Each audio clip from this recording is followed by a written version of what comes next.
About to finish off the Shaar Habitachon from the Chovas Halevovas from Rabeinu Bachye. We just finished going through the 10 levels of Bitachon. The fact that everyone is at some level of Bitachon, no matter how old they are, no matter where they are in their life, they might still be at a level of Bitachon of a child who still trusts in his mother or his father or the people around him and so forth, until the highest level of Bitachon, which was the level of the Nevi'im v'Chasidim or Bechirei Elokim HaTahurim that the Rabeinu Bachye mentioned. And now the Chovas Halevovas tells us, "Elokim berachmav yazilonu liyos ma'aboitchem boy." Hakadosh Baruch Hu beroev rachmav v'chasadov should help us that we should be from those who are boiteach in Him.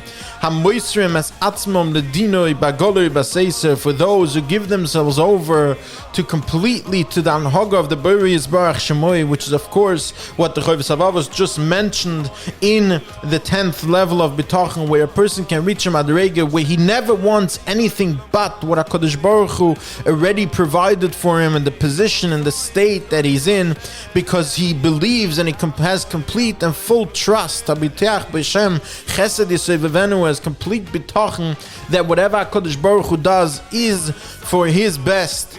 Let's quickly go through the 7 Yesoides, the 7 foundations, the ideas that the Chovas Halevovas taught us that are the conditions for having Bitachon HaKadosh Baruch Hu. Number 1, the fact that I put my Bitachon in Hashem, because only Hashem, He is the one that has only Rachmanis and compassion and a haver for me. The second one is that I have Bitachon HaKadosh Baruch Hu, because HaKadosh Baruch Hu not only is concerned about the things that I want and that I'm asking for and that I'm thinking about, but HaKadosh Baruch Hu is there to think about everything that I need. There's nothing that I need that He wouldn't know about, nothing small and nothing big. The third one, of course, the fact that HaKadosh Baruch Hu is the power, the only power in the universe, and no one and nothing can stand in the way of Him fulfilling something of a person who is betach in Him and something that He wants to do to such a person.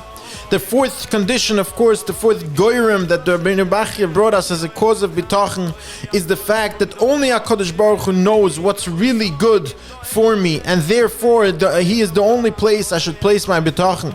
The fifth one is the fact that He is the one that's there for me from before I'm born till after I leave this world, and therefore, since He is the one that He continues to give me these incredible toivas, nisim benifloes, the only place I should place my trust is in HaKadosh Baruch Hu. The sixth one, of course, the fact is that I know that no one else can do anything but Him. No one can benefit me, no one can harm me in any way, and therefore I put my bitachon only in Him.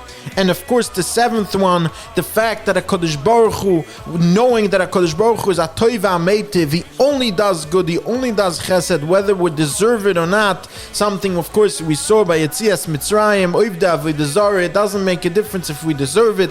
HaKadosh Baruch Hu is there to give us chesed. When a person internalizes these 7 ideas, we reach a level of bitachon that we can potentially get to the level of the Nevi'im v'Chasidim HaTahurim when we go through these 10 levels.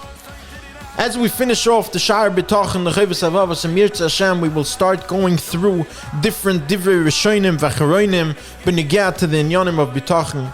But I would like to finish with a story that I heard a few years ago from a Melech Biderman. And he said a story like this. There was a family in Eretz Yisrael who unfortunately had a child who was very, very sick. And as they were running around from one doctor to the other, from one hospital to the next, they realized that unfortunately there was only one doctor in the world who could possibly help such a sick child. And the problem is, of course, that this doctor was on the other side of the world in Los Angeles in America. And the problem was, of course, besides the fact that it's extremely expensive to transfer a child like this and to try to get an appointment by a doctor of this magnitude, the problem was that the child was not in a position that she could even be transferred. She could not even be moved. She could not be put even on a private plane. They didn't know what to do. They were trying everything they could for weeks and months, until one day the father gets a call of one of the askanim, and the askan tells him, I don't know how and I can't explain to you why, but this doctor is right now visiting me and he's here in my office for the next half hour. Get over here.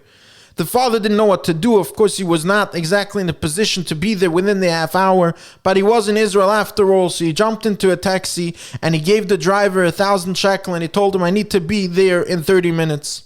And he made it in 29 minutes.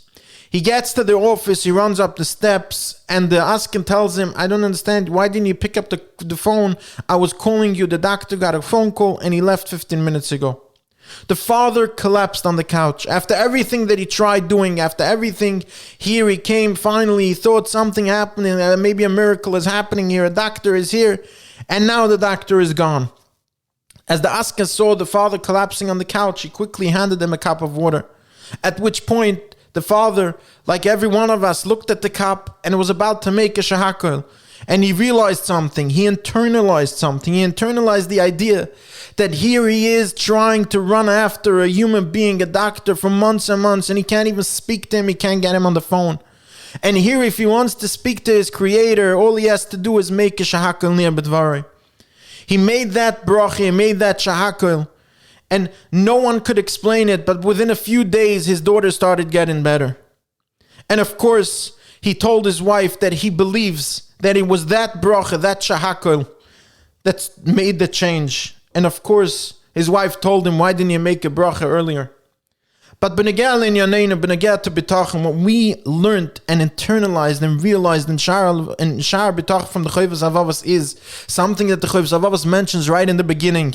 When the Chovas Halevovas discusses the idea that someone who puts his bitachon elsewhere, Rachmana litzlan, HaKadosh Baruch Hu meisir ashgechosim ba'olav, HaKadosh Baruch Hu removes his ashgacha pratis from this person. An extreme statement indeed. However, the other side of the coin is that when a person realizes, Rabeinu Bachye, I can speak to my creator. I can internalize the fact that my creator does only good. He's a toiva meitiv.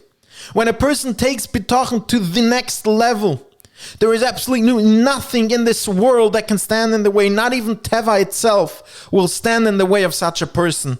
And that is exactly what the Chovas Halevovas wants each and every one of us to reach. A level of the Naviim v'Chasidim HaTahirim, who reached the highest level of bitachon.